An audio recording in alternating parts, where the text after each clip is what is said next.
Hello, everyone. Welcome back.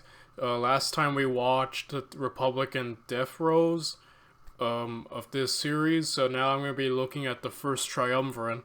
I'm going to hold off speaking a lot about Julius Caesar because obviously, while he is a part of this, the next episode after this one is the one all about Julius. This one's about the Triumvirate, so I think he's going to go into more detail, not just of Julius, but of Pompey. And yeah, I'm looking really forward to seeing and learning more. I know about the second triumvirate a lot, but I don't really know much about the first one, so I'm really looking forward to seeing what the madman Julius Caesar and accomplished in his earlier days. So let's get to it.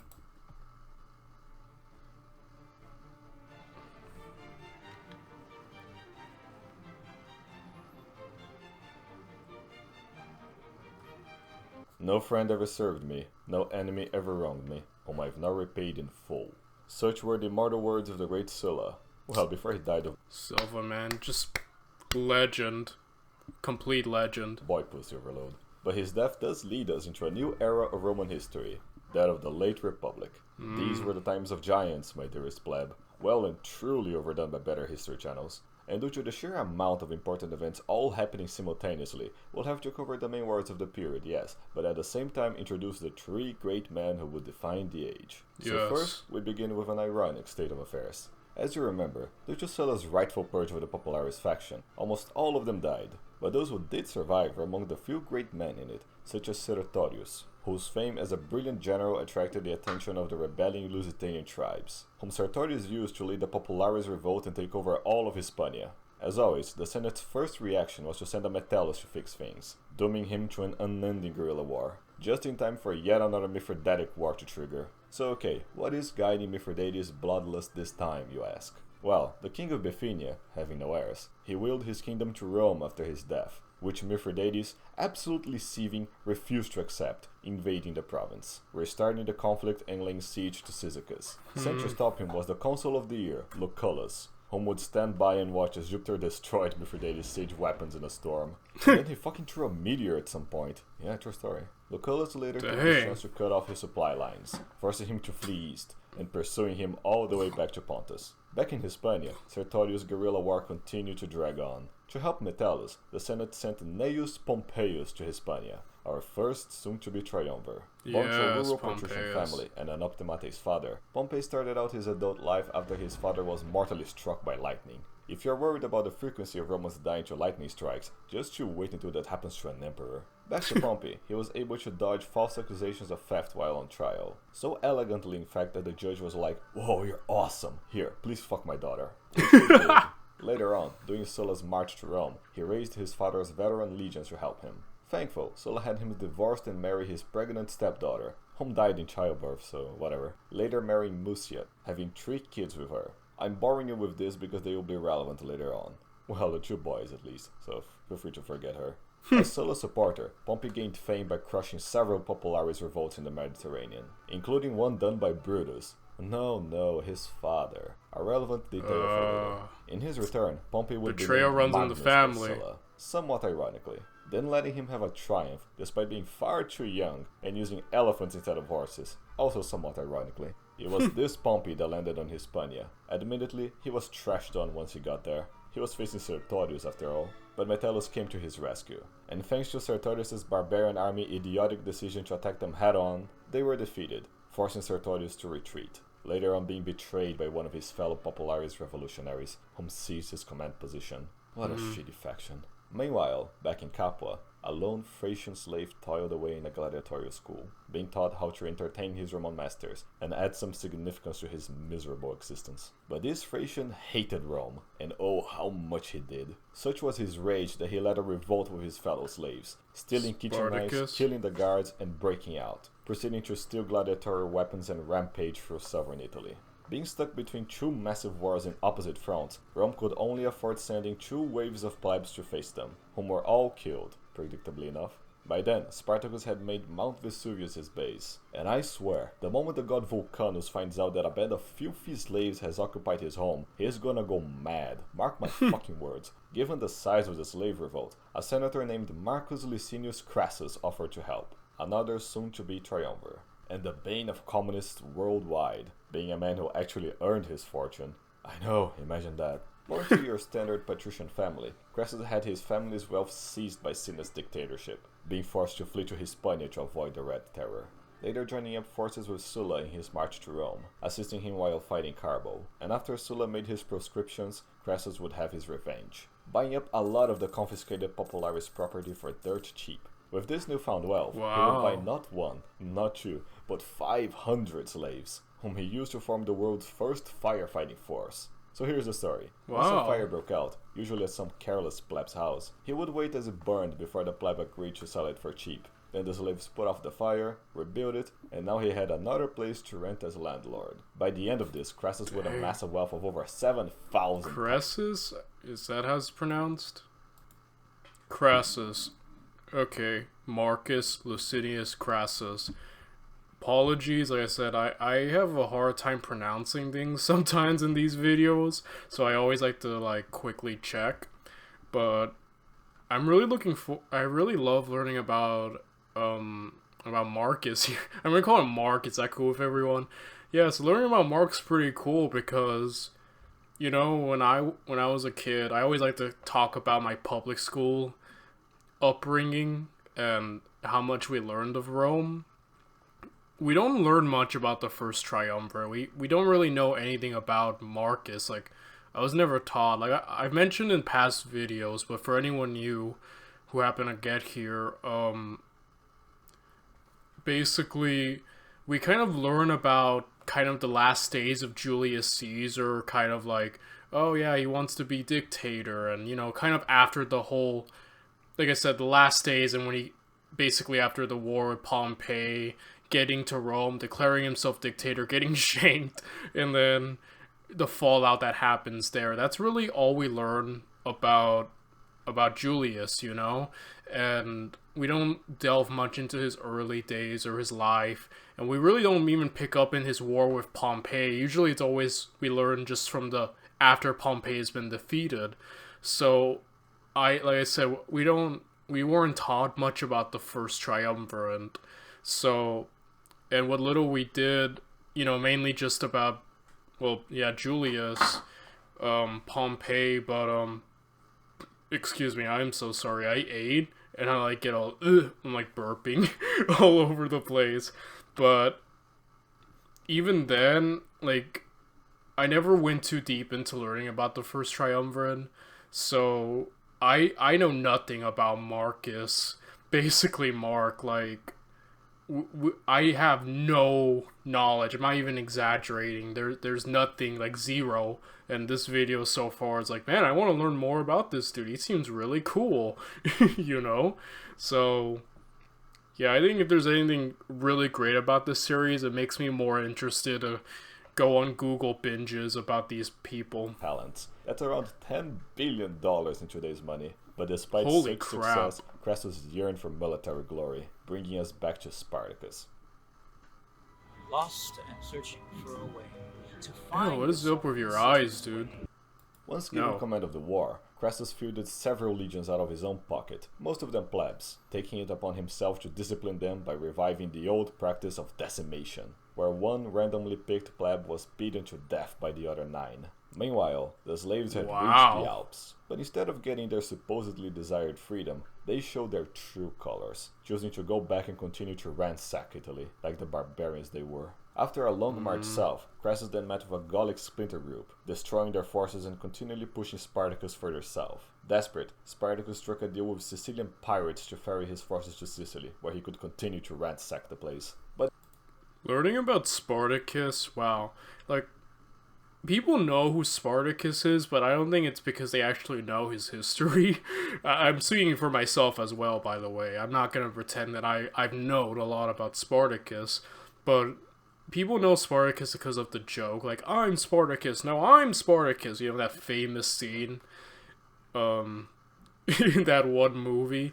But other than that, my understanding of Spartacus and what I've learned about him in the past is that, yeah, he was a slave, gladiator specifically, led a revolt, and obviously it failed, but it's so cool, like, now I'm learning more about him, and at the same time learning about, I'm, like, shocked that, Crassus, Mark, I keep jumping back, I'm sorry, but, like, learning about, Crassus is learning about these two people simultaneously, and I'm shocked that it was him, a member of the first Triumvirate, who dealt with this. So this is all really new and really enlightening, to be honest.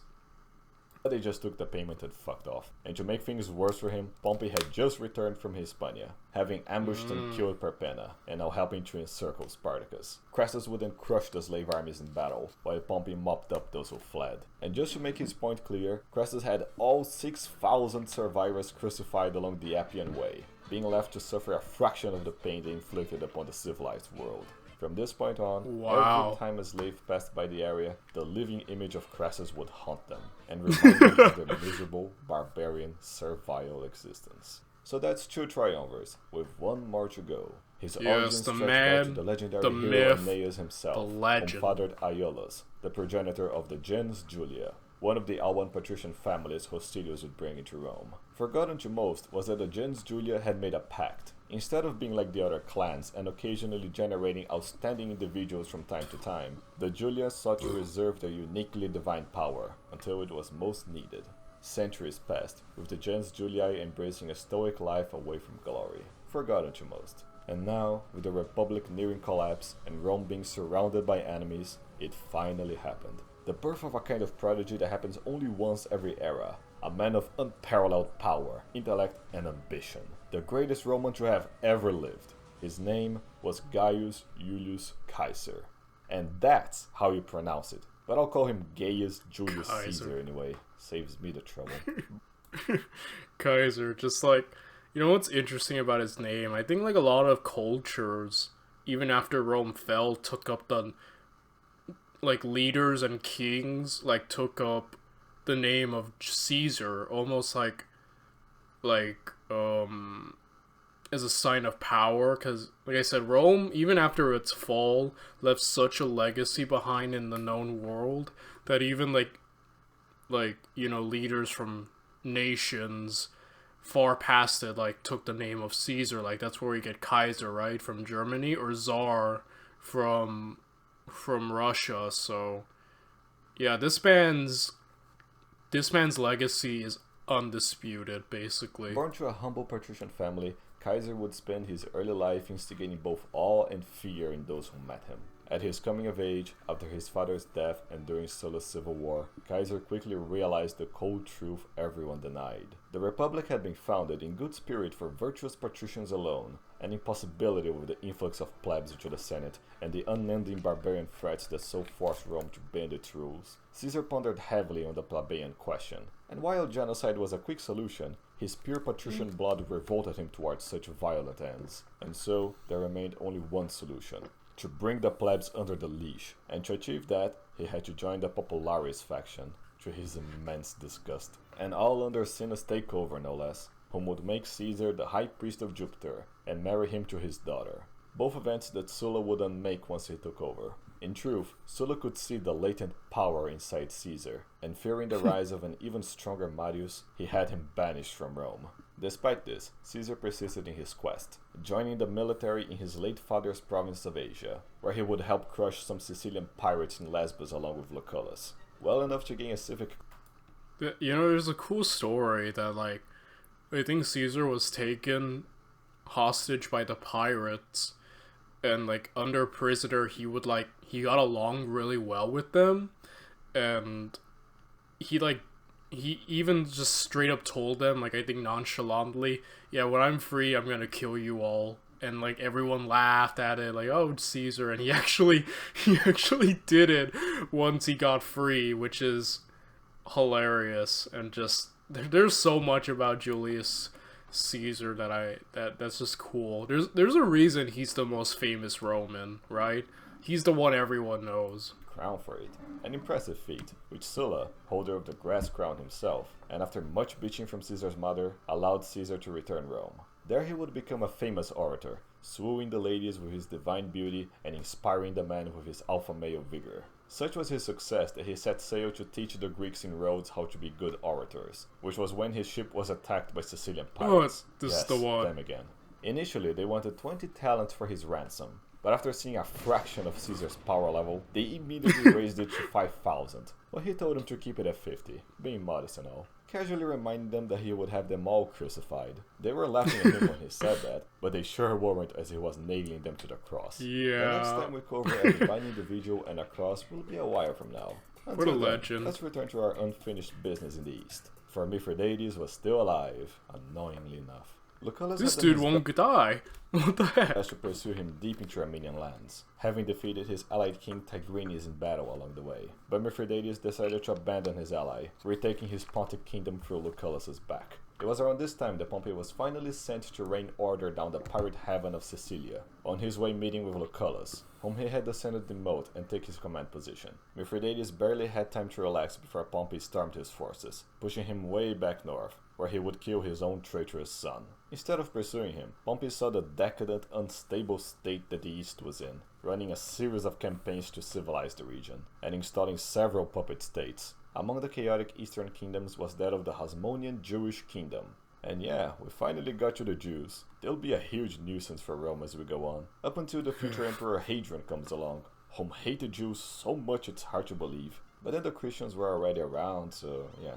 In this case, the Jewish king Hyrcanus had been Jewed out of his Jewish throne by his Jewish brother Aristobulus II.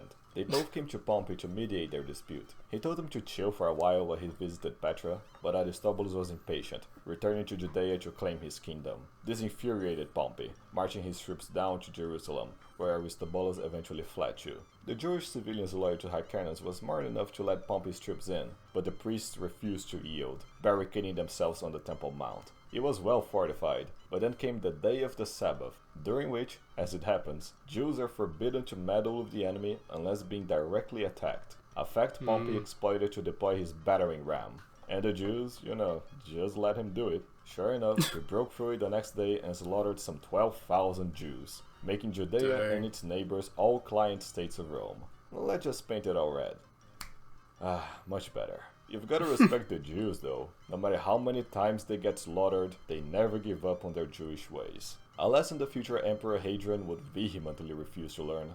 Gods, he really hated Jews. And of course, I couldn't end without telling you that Mithridates had another one of his sons betray him. Tired of it all, he tried to poison himself. But, being so possessed by evil, being Greek and all, it had no effect on him. So he just had his bodyguard stab him to death. A violent end for a violent Greek. But I'm afraid the fun has just begun. For the next time, we will focus solely on the legendary life of Caesar, his consulship, the Gallic Wars, his righteous civil wars, and traitorous assassination.